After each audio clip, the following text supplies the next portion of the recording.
Hello, everyone, and welcome to episode 2 of L2R2, a PlayStation podcast. My name's Fonzie, and I'm joined by my co-host, my UK bruv from another mum, Callum Monroe. Callum, how are you doing? Yeah, good. Yeah. Excited. I'm very impressed that we've got this far already. But Yeah. episode 2. We haven't quit yet, so that's good. It's smooth sailing from here exactly, on. Yeah. I shouldn't do that motion. All right, what have you been doing?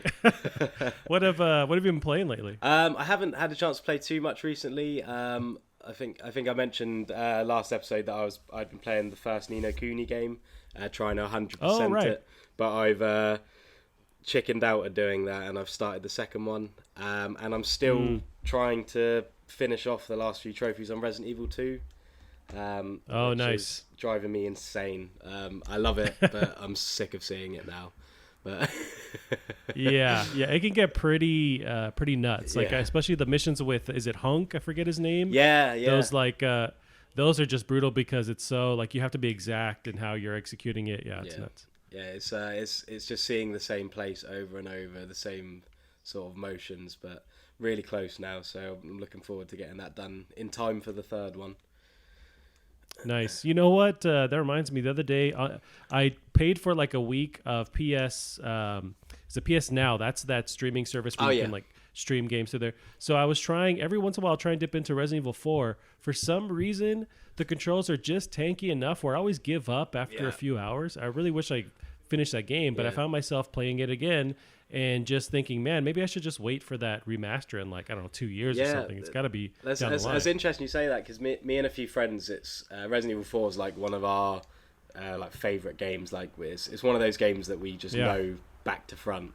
And I mean, we can go back whenever we go back and play it. It's we just because we played it so much, it feels sort of natural to us. But I've had another couple of friends recently who played it for the first time, and we've obviously given it this huge hype for them, and they both really didn't enjoy their time with it because of how it plays. And it is funny how when you don't play a game that sort of when it first sort of came out, or around the time when games had that sort of style, that they're hard. It's like I think I mentioned I'm a huge Final Fantasy fan, and I played 7 was one of the only ones I hadn't played, weirdly enough. And I played that recently just to get through it, and it took me so long to persevere because it just looks awful. It's just not a nice game to play anymore because of how sort of old it is, especially with its 3D graphics. But yeah, so it is strange how games don't age very well, and some others do. But yeah, I think Resident Evil 4 is, unfortunately, even though I couldn't see it, I was blind to it. I think it is one of those games that needs a remake. I'd be very happy with one. Yeah, for sure. And I imagine, it's the same thing. For me, I play Super Mario World once every like 3 or 4 months, and it's like the back of my hand. I love that game. Yeah. But I would say that's probably, aged pretty well, and it's a simpler kind of platformer. But there's something to be said with, if you grow up with those, whatever that really famous title is, if you go back to it, it's stuck in that, it's dated, that same kind of control scheme, and so it's hard to go back. But if you grew up playing it, then it's just natural for you. Yeah, well, it's I think Mario's a good example, because I think 2D is kind of timeless, because especially when you talk about not only the art, there's only so much you can do with 2D art. It can't really... obviously it has improved as technology has, but you can't.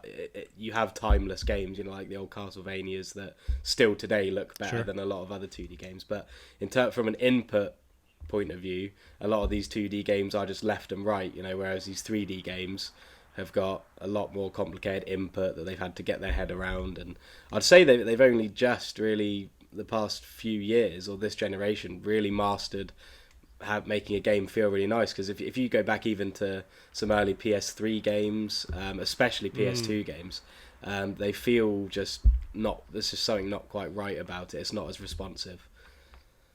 Interesting. Yeah, and I love that we're in the future now where we can go back and revisit those titles and give them the remaster, and I'm fully on board with that. Yeah, definitely, yeah. So what have you been playing? Not a whole lot. I wish I could add something to that. Played a little bit of Actually, I was playing my Switch. I was playing Doom on my Switch, which is like the worst way you should be playing that. But I'm just so crunk for Doom Eternal. Yeah. You know, my wife will be watching TV and I'm playing on the Switch just to kind of scratch that itch. So I'm playing on there just to get ready for it. Yeah, nice. Yeah. I'm interested to see how Doom Eternal will fare. I think it was on Twitter. I think I said something to you about that me and a friend played it at Gamescom last year. And, right. Yeah, and it was we sort, because I haven't played the Doom remake, but I really wanted to. And when we saw that Doom Eternal was at Gamescom, we were like, oh yeah, we'll go and give that a go. And I remember queuing up for it, thinking, like, watching the videos of people playing it and sort of watching other people play it, thinking, I'm going to end up playing this and then I'll have to buy the other Doom because it looks so good. But the only I just felt it was very just frustrating. They've added in. I didn't realise they had added it in. I thought it must have been the original, but it's new for this one. But they've added in sort of all these different ways that you can get health and get ammo and replenish sort of all these things, and it just becomes really frustrating. I remember when I was playing the demo that, you know, I'd have low health, low ammo, and to get health you have to chainsaw enemies. To get ammo you have to kill them with a takedown or something like that, and you have to remember all of these things, when really when I want to play Doom and how they've made it look is that you can just run around and kill everything and not have to worry about those kind of things. And so there was just a lot of like frustrating things that like upset the pace a little bit, which I mean I assumed it was just me, but my friend who's a big fan of the reboot of Doom, he completely agreed. So I don't know whether that's something that they've adjusted or balanced out, but yeah, it might have just been me being really awful at it as well. So don't take what I say as gospel. But yeah, I am interested to see what the reception's like with that. Gotcha. Yeah, I mean, I had a different, feeling playing that original one, where I didn't mind that the way they encourage you, I guess, to kind of get close to the enemies and do the glory kills and get the ammo, the health that way. But I do understand with that traditional, because everything else is going to be nailing with the movement, with the arena platforming.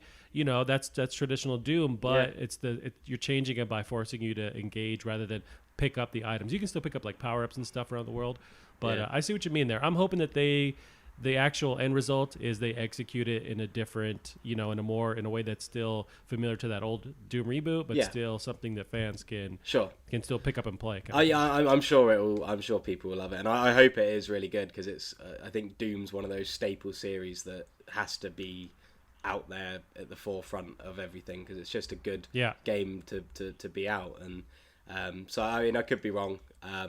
But yeah, that was my experience with the demo. But then again, that was quite a while ago now. It's been delayed, so you never know. They might have balanced it out nicely, given it's another layer of polish. And I don't trust you, Callum. I hear what you're saying. I wouldn't trust me either. So I don't want to listen, because I want this to be a perfect game. Yeah. But when did you go to GDC? How long ago was that? Or was it Gamescom? Yeah, so I go to Gamescom every year. It's the bank. I don't know if you have the same holidays as us, but do you have bank holiday weekends where you get like the Monday off of, basically the Monday becomes a weekend? I'm sure it's something else in the States or whatever. Yeah, but we get one in August, and that's the weekend that Gamescom's on. It's like the last weekend, I think. And yeah, it's in Cologne, Germany. It's such a lush city. It's just brilliant. You just go for a short weekend. It's really close to England as well. Nice. It's like a 40-minute plane journey. And really nice weather, drink nice German beer, and walk around for hours and hours on end. Sounds awesome. It's really good. Yeah. Drink some German beer, shit on Doom, I guess, and then play other games. Yeah. What else did you play over there? That's a good question. I played, I can't remember at all now. I've had a mind blank. Was there a long line to play these various games? I'm familiar with, PAX in the States here. There's a bunch of them now around the country, but they're infamous for these huge lines to play these demos, because there's just a ton of people at every one. Yeah. Oh, it's massive. I think there was 600,000 people there last year or something. Good God. I mean, that if I was to say that the downside would be how many people there are, but the where it's held is so big that it sort of fills it out Gotcha. quite nicely. I played Final Fantasy VII Remake. That was a big one. Oh, nice.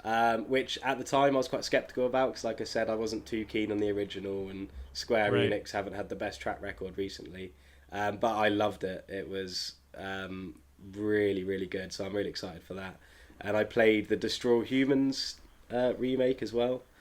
Oh, I forgot about that. Yeah, which was good fun. And I'm sure I played some other things, but unfortunately, I don't know if it's to do with the beer that I was drinking at the time or just a mind fart. But I'm sure there was a few more. But yeah, the queues are just awful. So sometimes you'd be. The year before, I remember I queued up for, I think like 3 hours or something to play something. I can't remember what that was. Wow. But yeah, it's tough. Like I do want to. I've never actually been to any of these, these big events like that, but I've always wanted to. At the same time, and when I talk to people about it, the big turnoff for me is the waiting. I hate people, so it's like I don't want to be around more of them. So it's a bummer. I think people is one of the big things about Gamescom. There are a lot of them. That can be a little bit of a turn off, but no, it's good fun. At the same time, is there a lot of cosplayers? Is there cool, visuals with because you have all those people? Are they actually, doing cool stuff like that?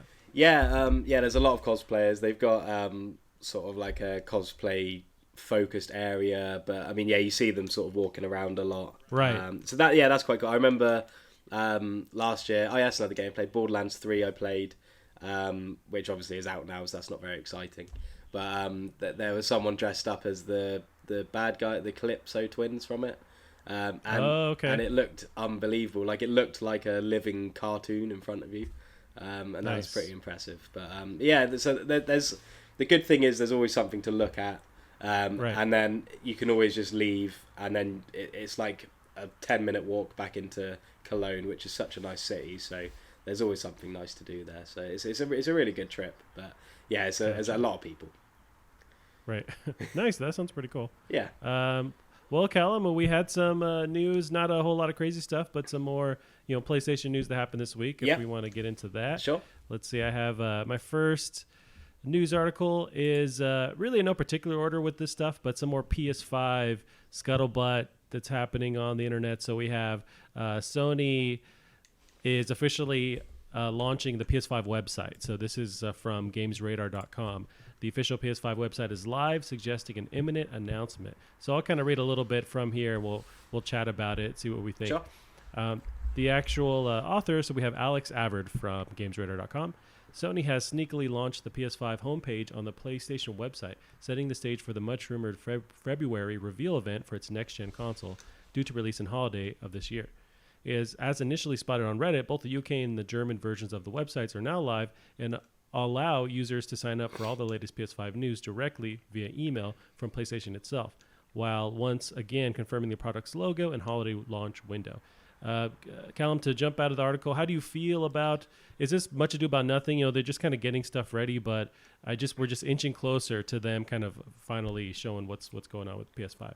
Yeah, again, I think we touched on it last week slightly. It's anything now is exciting. But I think what's interesting from this article in particular is I didn't realise that Sony had said that they were waiting to see what the competition was going to price their consoles at. I hadn't realised that. That's quite interesting. Yeah, that one is, and that's a good segue. I don't have that one prepped, but it was in the news recently. So I want to get the actual quote from Sony, but it was vague enough where they were talking about not being able to publicly say so much in this investor meeting about the price, reveal their hand because they're waiting for Xbox to see what they're going to do. I've mixed feelings about that because I don't like that they're waiting to the last possible minute. I feel like they should, and normally they do have all this stuff planned out. And it makes me feel a little strange that they're kind of waiting to see what they do. At the same time, I like that Sony isn't so... They're like we talked about, I think, last episode. They're learning from their mistakes with the way they handled the success of the PS2 going into the PS3 and dropping that $600 tagline. Yeah. They're saying, hey, let's actually see what the competition does, and then we will be competitive with that. Yeah.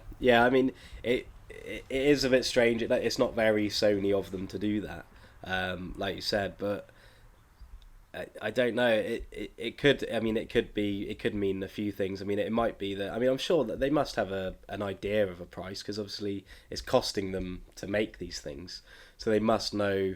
I mean, they must have budgeted how much money they plan to make on it. So I don't know whether it's just some mind games. I mean, I don't know if it's that childish anymore, but I don't know whether they're sort of maybe just putting it in the hands of their competitors and saying, we're not going to say anything until they do. So I mean, who knows? But yeah, I found that very interesting. That it's a kind of a strange thing for any company to say. I've never really heard anybody say that they're waiting to reveal a price on something, because you normally have these, or at least not publicly. Yeah. We always kind of like imagine that's what they're doing. Like I was thinking recently, this kind of story reminds me of like talking to your uncle who just like doesn't know what he's thinking, and it's like, oh yeah, Sony's just waiting for E3 behind the scenes. They're just waiting till Xbox says their date. They write their own, and then they hand it to a guy. It's like, oh, they plan all this stuff. Yeah. But this also lends credence to the idea that no, they're actually waiting to see what Xbox does. Yeah, exactly. Yeah. So I mean, you never know what's actually going on behind the scenes, but I mean, it is a quote from them saying that. So, that's quite. It's I don't really know how to feel about it, but it's definitely interesting.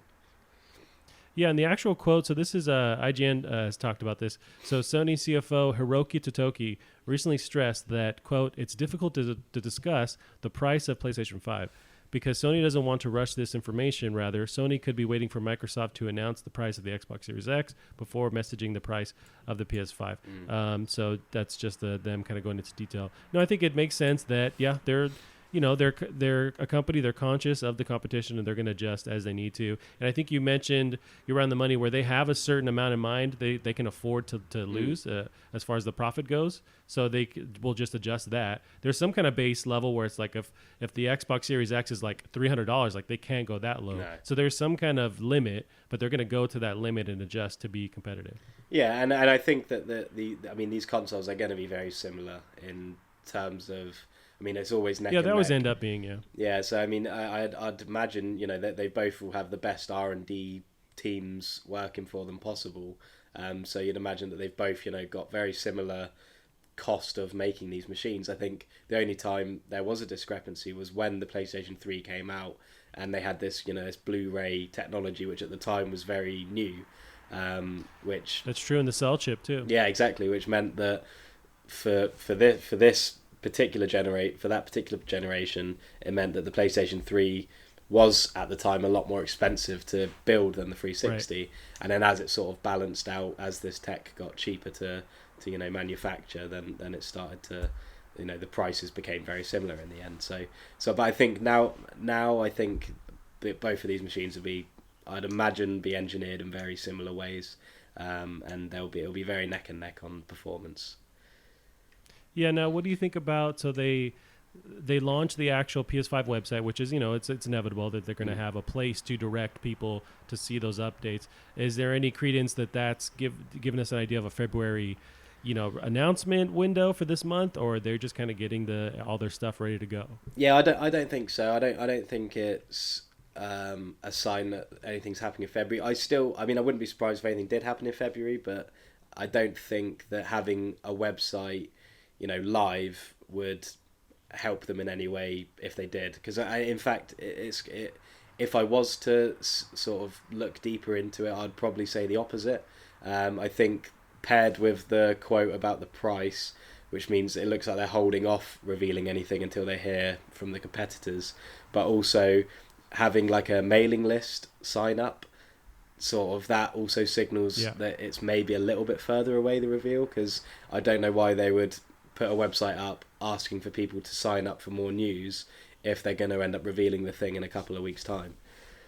Yeah, it's a bit strange. I'm not sure what they're dealing with that, or what's going on behind the scenes, or maybe just to test the website out. I'm not sure. Yeah. But that does remind me. So I quoted you in this tweet last week. I was duped, and so I thought that PS5 was basically they were doing what we're talking about. They were announcing, hey, we're getting everyone ready to meet up in New York as a call out to media, to call out to watch for this actual direct feed, this live stream.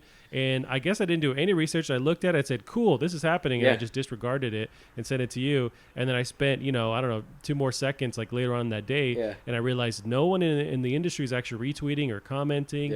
And then sure enough, I think it was Wario64, which is like a huge Twitter account. They were like, yeah, this is not real. And I thought it was. But it was a good fake. It got me. It was a good, but apparently in the comments, no one else fell for it. They're all just like shitting on me, but I accepted it. I tried to pull up that tweet, but it's actually deleted now. But okay. Well, we're obviously not as switched on as everybody else on Twitter. No, that's also why we're not getting paid to do this, I guess, because we're idiots. But I did find that fascinating, just to break apart that idea that it didn't surprise me, the idea that PlayStation would say, hey, here's the launch event that's going to be live stream and it's in a couple days or whatever, and here you go. It reminded me of Valve. So the way they handled Half-Life 3, Half-Life Alyx, which is a huge return to one of the biggest video game properties ever. They said, they tweeted, hey, we were making this game. In a couple days, we're going to show you a trailer. And then on Twitter, they showed you a couple days later the actual trailer. And that's an insane way to reveal one of the biggest properties. They didn't wait till E3. Yeah. They didn't go to Game Awards. They just did on their own terms. So in my mind, I was thinking, well, PlayStation could do that. They could own their own scenario and just announce this all online. Yeah, I mean, it could even be at one of their state of plays. I mean, I doubt it, because I think that's quite the state of play is good, but it is just like a slideshow really. So, but I mean, something like that. Yeah, I think that's the way the market's going now. I think these big live conferences are. I mean, it shows with PlayStation pulling out of E3 2 years in a row now. People are pretty much all of the video game news that everyone gets is just from the internet. It's from social media, it's from YouTube. You'll go on YouTube and you'll see a new video that's just been posted 2 hours ago of a trailer for a new game you never even knew was coming out, and I think that generates just as much hype as anything else. And it also means that these dev teams don't have to bust their ass making a vertical slice for which is only going to be used to show off the game, when they could be working on the game more efficiently and just showing it when it's ready. Yeah, no, 100%. And that's the way this whole industry seems to be moving, where it's online, we're controlling our narrative, and we're just showing you when we're ready, and we don't need to gather everyone into a building and pay money to have this whole event, this whole shindig. We can just show it off. And so that's why I also thought, oh, this is the way they're going to do it.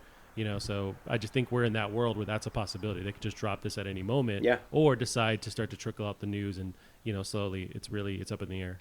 I think for maximum media coverage, you'd imagine that it would be a live event or something similar to that. That fake photo. I'd imagine. I think that's why it got me, because that's exactly how I'd expect them to do it. Because I mean, everybody is on the edge of their seat waiting for this. So I mean, they could just do anything and it's gonna be a hit until they reveal the console, and that's when things could start to go wrong. Let's break that apart too. So months ago, there was leaked images, and actual dev kits came out. Pictures of the dev kits came out showing off this crazy Lamborghini design. I love it. I know that's not going to carry over to the final design, probably. But what do you think that that dev kit lends over for a possible? What would that possible PS5 look like? Would it take any of that ideas, or would it just be a simple box? How do you kind of imagine them handling that? Yeah, because I know a lot of people, rightly so, say how the PlayStation 4 and the PlayStation 3 dev kits looked nothing like the actual console counterparts.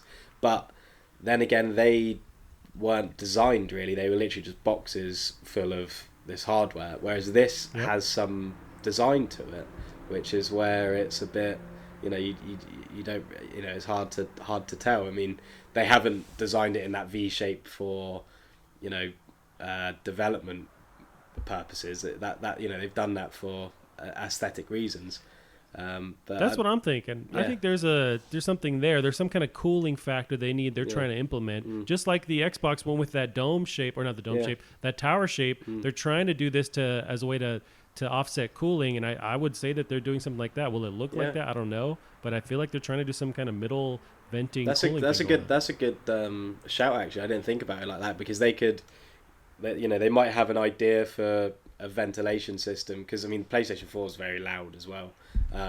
So they might have this new idea, and the best way to test it is to whack it on your dev kits and then see how that goes. If it doesn't work out, then it doesn't work out, and it saves them having to pour more money into research and development. They can just put this idea out, let the devs work on it, and then get some feedback from them. Because I mean, think of how many devs are going to be working with this thing. That their feedback's going to be really, really valuable for this last sort of phase. But I mean, I'd imagine that these things are being made now.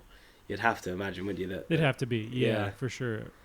Unless they're waiting for Xbox to, for something, and then they actually give a guy a check, and then he starts printing them. Just I suppose 3D printing nowadays, they could probably just print them off a line or something. But you know what? I love I'm a weirdo. So if the PS5 looked just like the dev kit, I'd be 100% on board. I think the uglier, the weirder, the better for me personally. So I don't mind it. But it reminds me of, do you remember how they revealed the PS3 originally?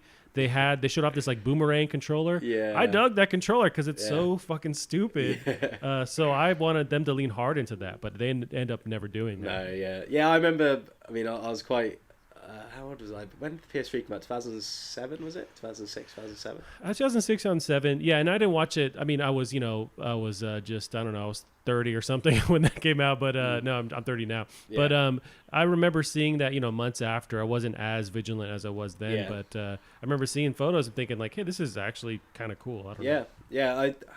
So I think I think if it's 2006, I would have been about 11 or so. So you're sucking your bottle, and you look over, you go, oh, that's pretty neat. And you go back to it. Yeah, and I do remember being excited about the boomerang controller as well. I think just because I was sort of young, and it looked cool and it looked different.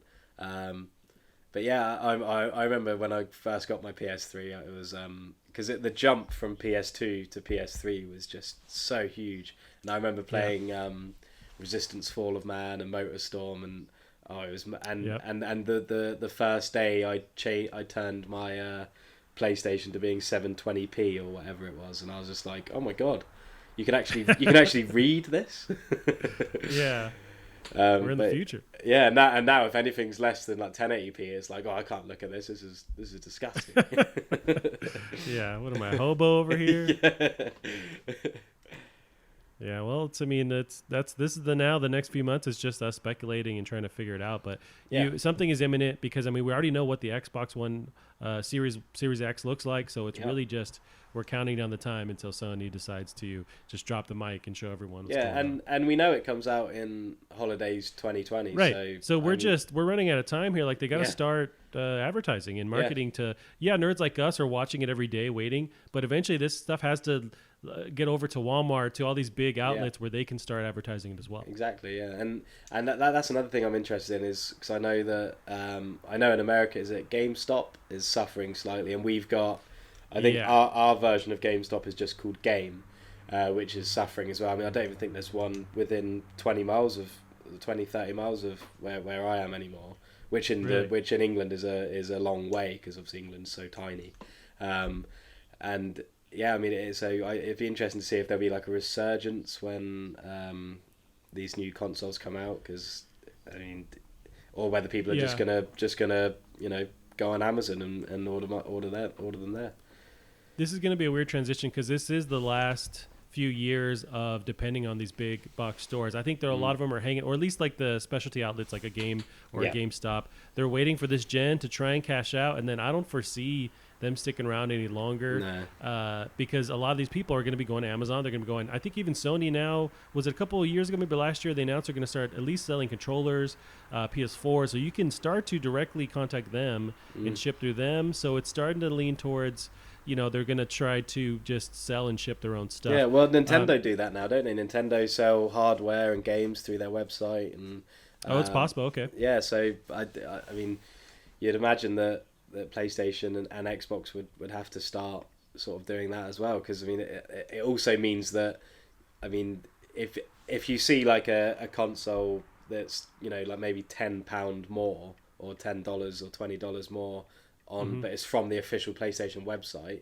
then you might be more inclined to buy it from there anyway, because you might be like, well, I'll end up, maybe getting like a proper warranty or, something. Right, that's a big deal. It feels more official. So, and an extra $20 here and there would go a long way in selling these machines as well. Yeah. No, it's going to be interesting. And I know for us in the States with GameStop, every year they release their finances and they're super struggling, but they have so many stores. It's also a product of how spread out they are. But I think they're holding on to dear life to try and make it to this gen to sell those consoles, boost their sales. And then I think, someone's going to buy them up. Something's going to happen. They're going to transition. Yeah. There's still stuff like Walmart is big in the country here.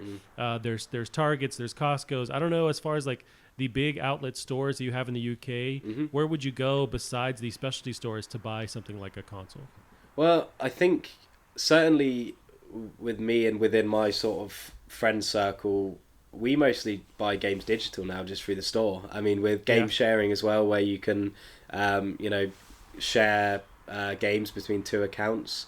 So, I mean, me and a friend have been doing it pretty much since the PS4 came out. And, if we want to get a game, we'll buy it for £50-60 on the store, and then we'll just pay half each for it.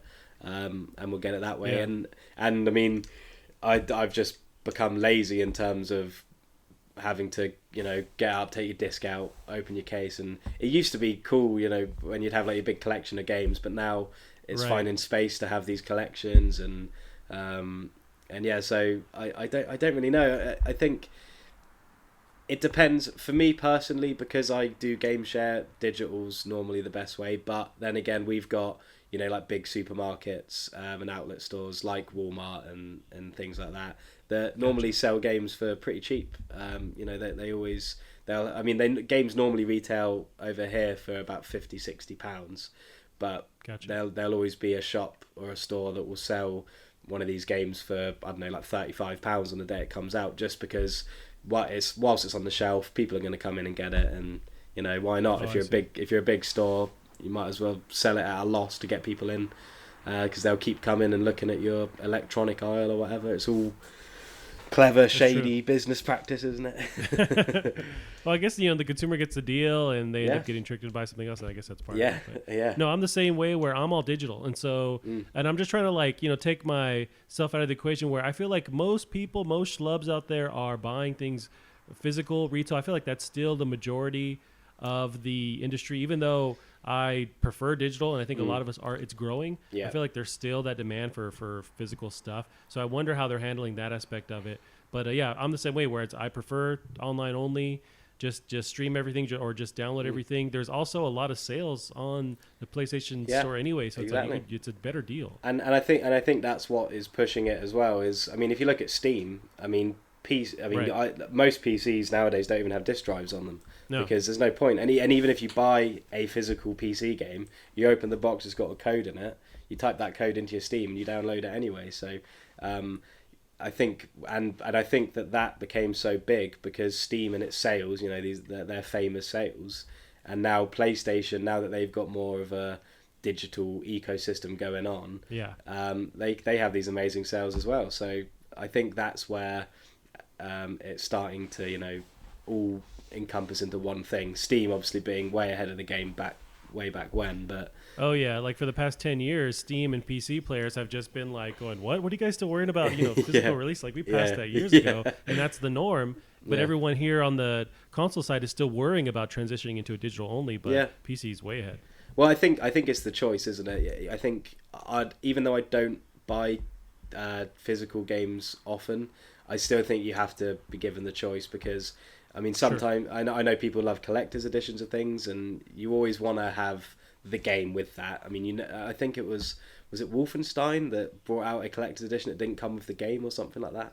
You still had to buy the game. I know they separately. had various statues of like BJ Blazkowicz or whatever his name is. And they didn't come with the game. I think it might have been Wolfenstein, might have been something else, but there was definitely a game that didn't. It was like a big collector's edition, and it didn't come with the game itself, so you have to buy it separately. And I think that if we did go digital only, that's the kind of thing that would happen. It just ruins the sort of nuance of it. That's true. But no, it's an interesting topic, and we'll see. As we switch into next gen, are these companies going to start to change the way they've normally done stuff? And I guess that's the time to do it when you transition into something else. Yeah. Nice. So, Callum, let's go to our next story here. We kind of had 2 in 1 there with that, with talking about, PS5 waiting for, or Sony rather waiting for Xbox to see what's up their sleeve. But this one here I'm pulling out from Sony as well. They launched this questionnaire. I don't know if you got to participate in this at all, but it's a questionnaire asking about the general interest in streaming games on Nintendo Switch. So I pulled up the actual articles from Eurogamer. Sony survey asks about a PS4 remote play on Nintendo Switch. This is from Wesley Yanpool of Eurogamer. A new Sony survey is asking PlayStation 4 owners whether they'd be keen on remote play on Nintendo Switch. The appropriately named Redditor, You Read It Here First, revealed the details of the survey, which asks a raft of questions about remote play as well as images of the questions.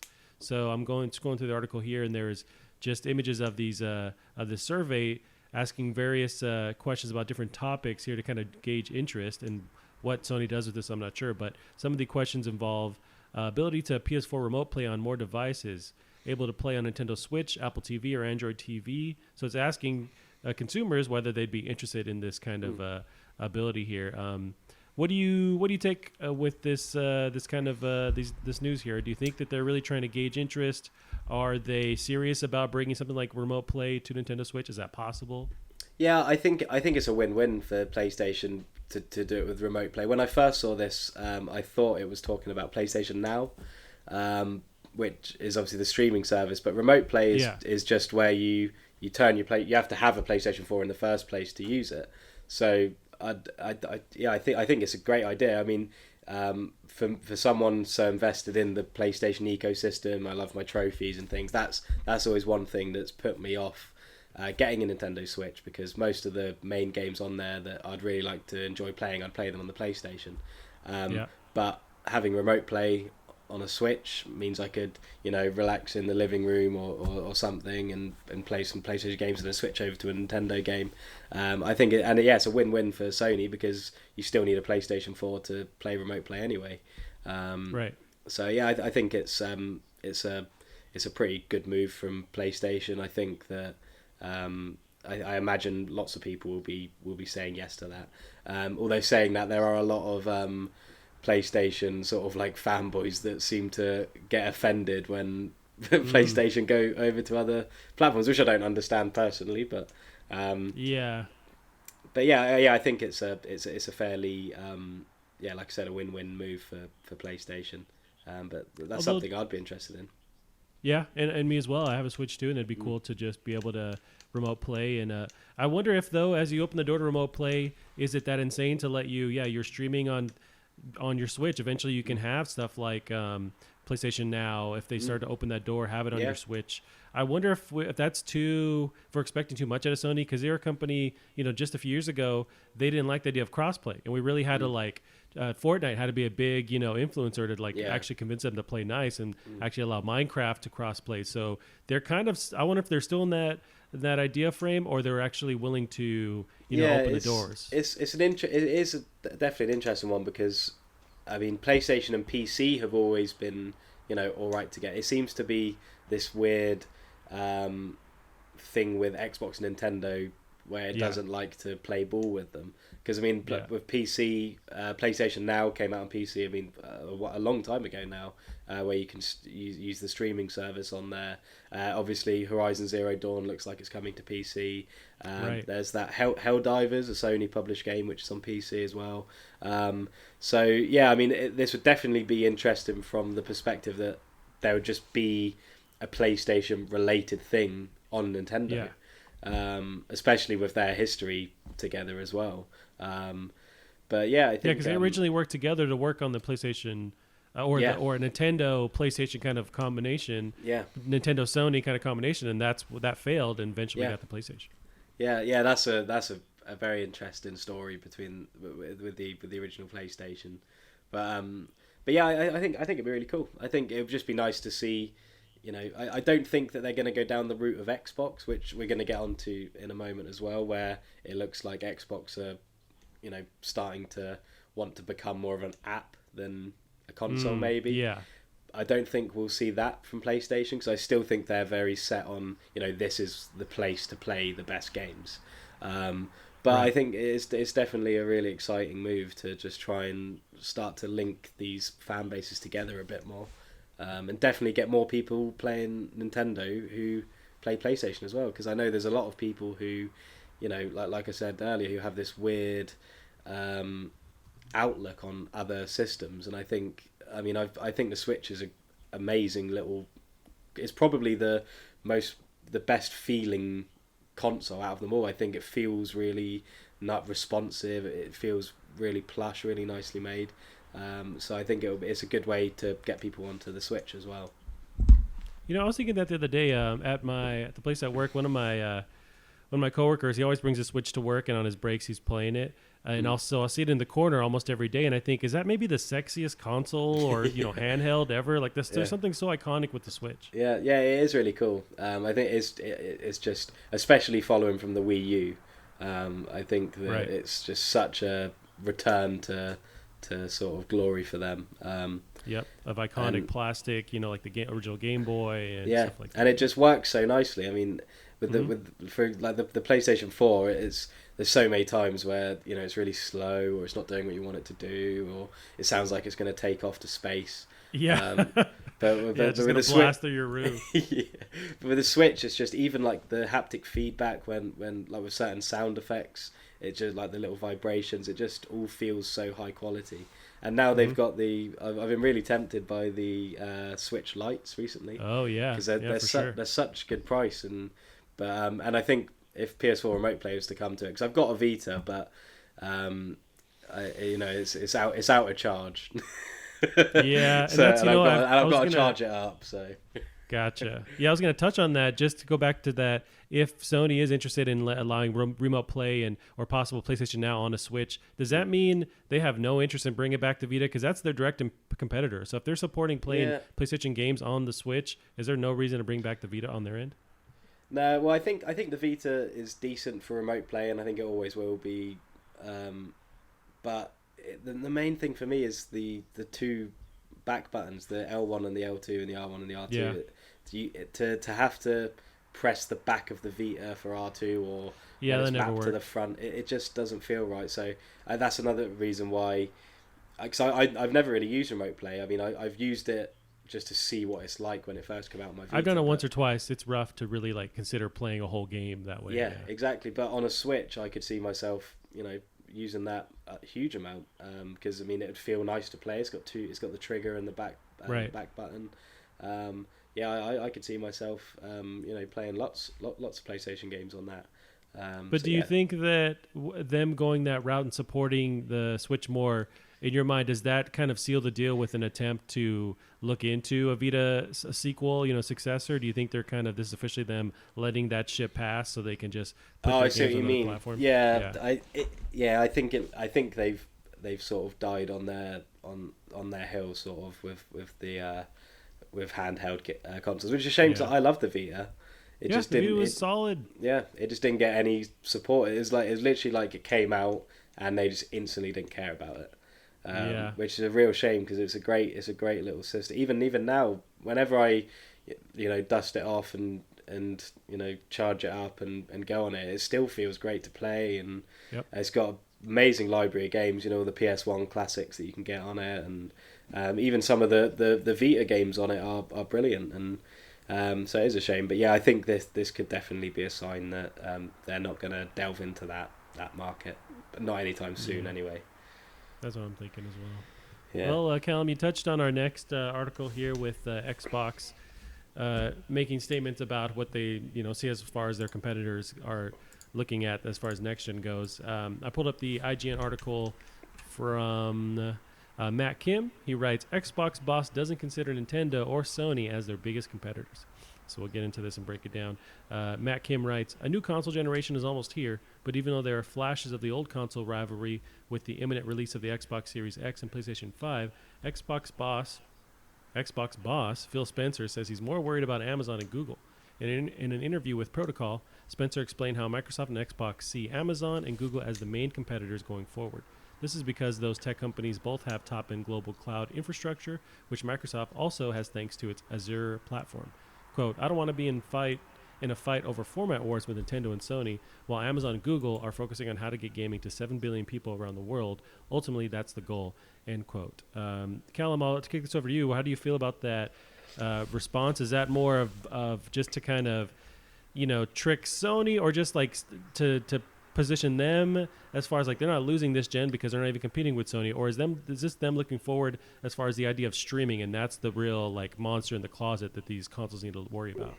I think it's definitely damage control. I think especially with PlayStation recently hitting, it was recently hit like a real big milestone in sales. Sure. And I mean, Xbox are always very quiet about their sales as well. I just can't see cloud-based platforms as any kind of competitor. Not at the moment or in the foreseeable future anyway. I think again it goes back to that choice thing. I think you have to have the choice of either playing cloud or playing, how we've been playing all these years.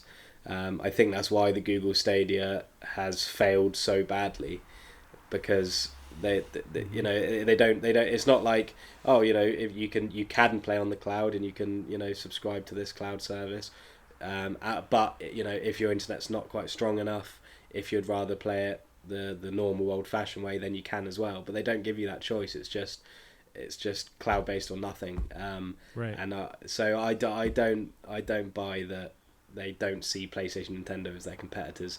I mean, but then again, it does look like Xbox are looking at putting themselves in as many places as they can. They've got their xCloud service, which they're looking to probably put onto other things. I know they're putting Xbox Live on Nintendo. So maybe in that respect they see them as competitors, but I don't foresee Microsoft stop making games consoles, home consoles that aren't just reliant on cloud. And if they continue to make normal Xbox consoles as we know them, then of course their competitors are going to be Nintendo and Sony, because they're the other two companies who make these consoles. So yeah, I think it's just a way of deflecting the fact that that as much as I think Xbox are really on the rise at the moment. I mean, they've bought some amazing studios there. They've got some exciting stuff coming. I think that they're just still trying to pour water on this sort of the way they've dropped the ball this entire generation, instead of just admitting that maybe they did get it wrong, but now we're really pushing forwards, and they're ready for a fight this generation. I'm really excited to see what Xbox do. It's going to be great for everybody if these Xbox owned studios start making brilliant games, because that's just more good games for everyone to play. So, but yeah, I don't buy the sort of not including Nintendo and Sony as their competitors. I think it's pretty ridiculous.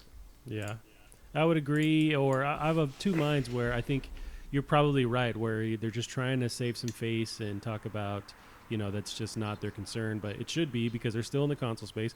At the same time, I do think they are setting themselves up, at least for the far future. Maybe behind the scenes, they're really thinking that the writing's on the walls, that it's going to move to some kind of streaming service. I don't know if we're definitely not there yet, but maybe there is, something there in the next, 10 years. Yeah. But they definitely should be paying attention to the now if they want to survive.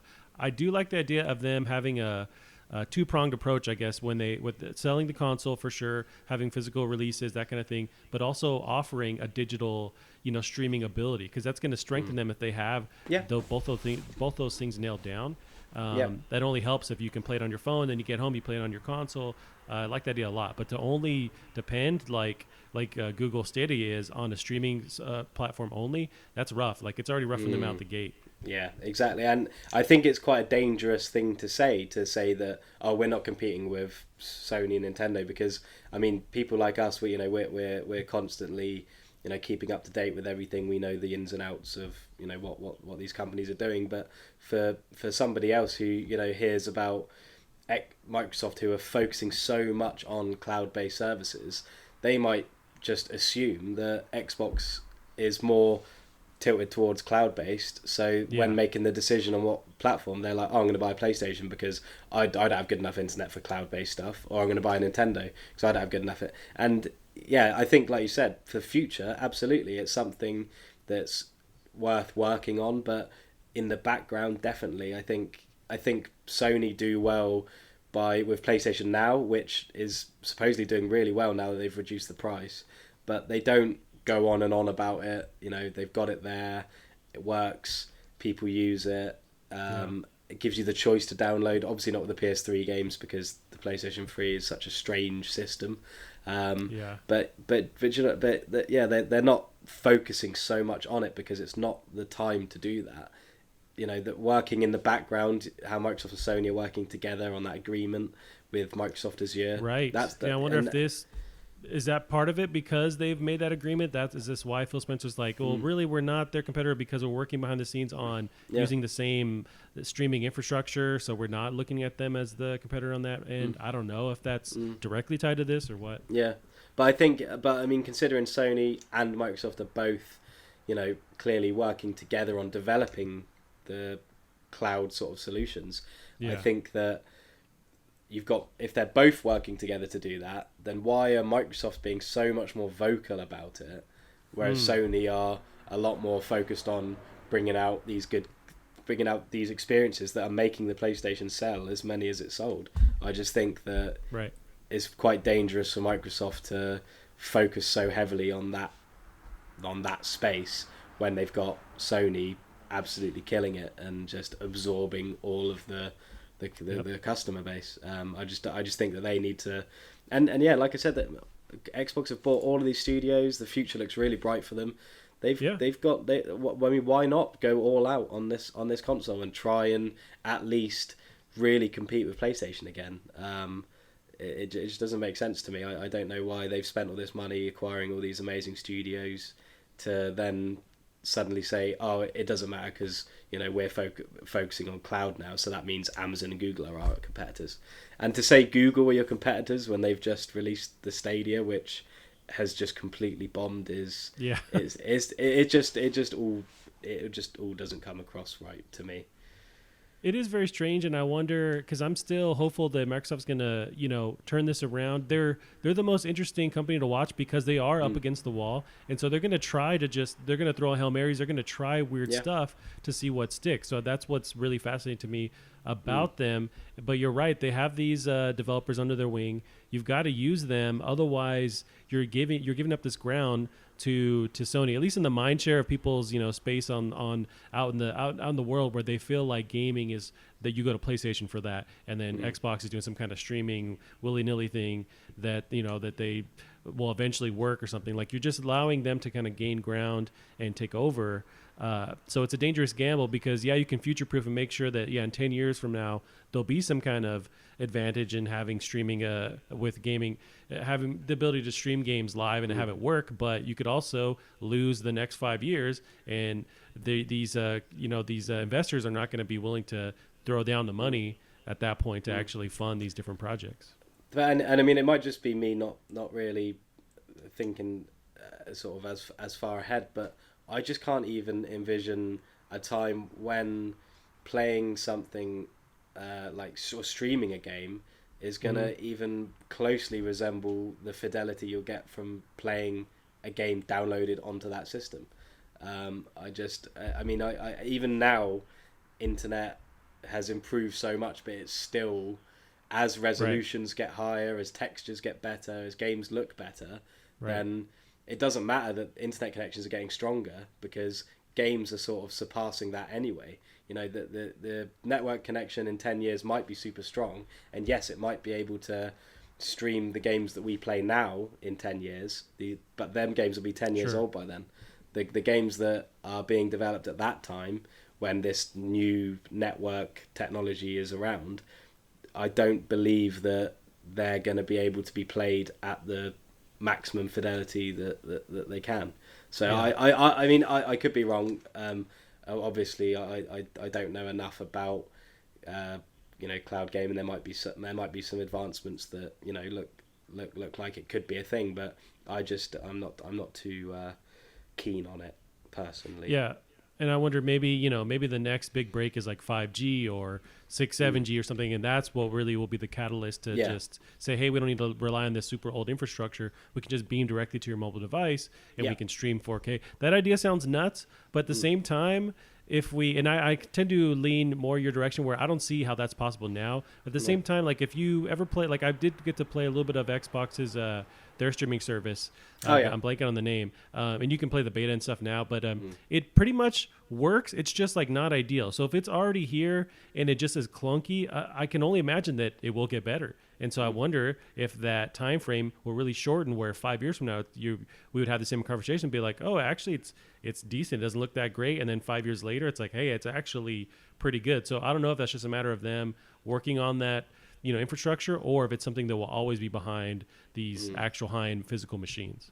Yeah, and I mean, and like I said, if games are getting, I mean, I can't remember if is it Ninja Theory who made that Hellblade game, who are now owned by Xbox. They released a trailer recently, I don't know if you saw it, about what they're working on next, and like the mental health project, and it's like a survival horror, something like that going on. Yeah, the sort of the graphics that they show off are just incredible, and that's really showing how we always think, God, it can't get much better than this. It can't get much better than this, and that's what everyone's been saying for years and years. And then it gets better and it gets better, and that's where I'm skeptical. Is where yes, this cloud infrastructure is getting better, but games are looking better. They're becoming harder to run, and if they're becoming harder to run on hardware that's optimized for that game, then surely they're going to be harder to run on this future cloud infrastructure. Yes, we might be able to play the games that we play now in 10 years' time, but in 10 years' time, people aren't going to be wanting to play these games, these older games. They're going to be wanting to play the new games wherever they are. So yeah, I mean, hopefully, I'd love it for it. I'd love to have like a Netflix style thing that works as flawlessly as Netflix does, but with games. That would be awesome. And I've used PlayStation Now a little bit to play some PS3 games back when it first came out, and I enjoyed it. But there's always that thought in your head. You're like, you see like a little shift in the visuals, and you're like, I feel like I kind of want to play this on its native platform. Yeah, you still can't beat that. So no, it's interesting. Well, we can only see what happens in the future, but exactly, the moment, for sure. And what good is streaming 10 years from now if all we can do is like stream the Untitled Goose Game or something, we can do that in 4K, cool, but it's like there's stuff beyond this now. We'll see where that goes. Calvin, I was going to end the episode today with our last article, just kind of showcasing the PlayStation blog. They put up the this huge PlayStation sale. So I don't know if you've seen some of the prices. It's pretty dope. So a lot of these titles, if you kind of waited till now's the time to scoop them up. Stuff like Death Stranding, there's a huge sale on a lot of these big games. So this is from the PlayStation blog. Critics' Choice sale delivers savings up to 50% at the PlayStation Store. So I was just going to go through this. Brian Fujimoto writes about and goes into detail on it. But I was just going to list off some of these titles are pretty big, and so now's the time to jump in on it. Stuff like A Plague Tale, Innocence. I think did you mention playing a little bit of this, or did you say you're interested? I feel like I'm blanking and thinking of somebody else. But I'm not sure, but I am interested, definitely. I've seen it before, and it's the one with the rats, isn't it? The sort of, yes. It looks really, really good. It's definitely somewhere on my list. Gotcha. There's huge titles here. Yeah, there's some really good, Assassin's good Creed. deals. You got the newer ones, the Call of Duty Modern Warfare, that newer remake, Borderlands 3 Super Deluxe editions. Just standard Borderlands 3 is $30 instead of $60. So a lot of these, Control is on sale, which I love Control. So a lot of these, and that's the thing. That's always the gamble. And we talked about buying online. If you just hold off for a couple of weeks, months, a lot of this stuff is dramatically reduced.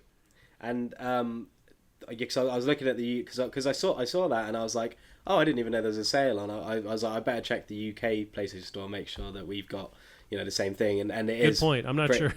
It is pretty much exactly the same. Okay, good. And I was looking through the list on the article, and because I think I mentioned last week that I really want to play the new Star Wars game. I've been waiting for that to sort of drop. Good question. Is that there? Is that on here? So it's not, but the deal of the week on the UK PlayStation Store, I don't know if it's the same on the US one. The deal of the week is on the deluxe edition of Star Wars. And oh, it's nice. It's reduced from I think £70, 69.99 to 48.99 or something. Okay. But the original version is more expensive than the deluxe version at the moment. That's so, which kind of makes you want to buy it more. In a way, so. 'Cause it's like, well, you're that dude you talk about these stores, dropping the price of something and then just to get you in the door. You're that guy who's doing it. Then. Yeah, well, yeah. I mean, I looked at it and I was like, oh, so the deluxe edition is $48.99 now. I wonder how much the original is. And the original was still like $59.99, and I was like, oh well, I suppose I better get the deluxe edition. Well, it's fancier. I'm gonna. Yeah, I don't even know what it comes with, but it's on sale. So nice. Yeah, there's some super awesome games. I'm definitely gonna jump in stuff like we talked to death about Resident Evil 2. That's on there for a pretty good price. Redemption 2, which was huge last year, it's half off now. So if anybody held off for this long, now's the time to jump in. Spider-Man, Marvel Spider-Man is on sale there for $20. Dang. Yeah, that's weird. Is that with game? Is that comes with all the DLC as well? That's. It looks like that's separate. So I'm seeing Game of the Year edition possibly does, but it looks like they're also listing the separate DLC which are on sale as well. Maybe for people who have got the base game and sort of trying to get them back into the. There's some, and I saw as well Hitman 2. That has like a special PlayStation Plus like additional discount, which I saw on the UK one. I think it was like 72% off or something. Nice. Which is there's some really really great deals, which is not. Yeah, Days Gone is on there for half off. Yeah. There's some really really good stuff. Which is not good because I've already got way too many games that I haven't played. Yeah. But such is life. Right, I hear you. Well, Callum, we'll end it there. Any other little PlayStation tidbits you want to drop, or any other comments to leave?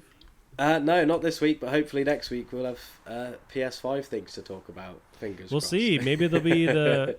I'll try and double check and think for 2 seconds next tweet I see before I retweet it. But I'll keep my eyes open. But yeah, sure. Definitely, yeah.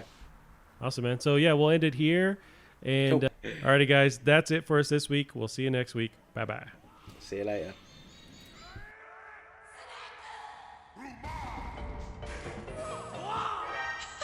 You're too late. I've already summoned Meteor.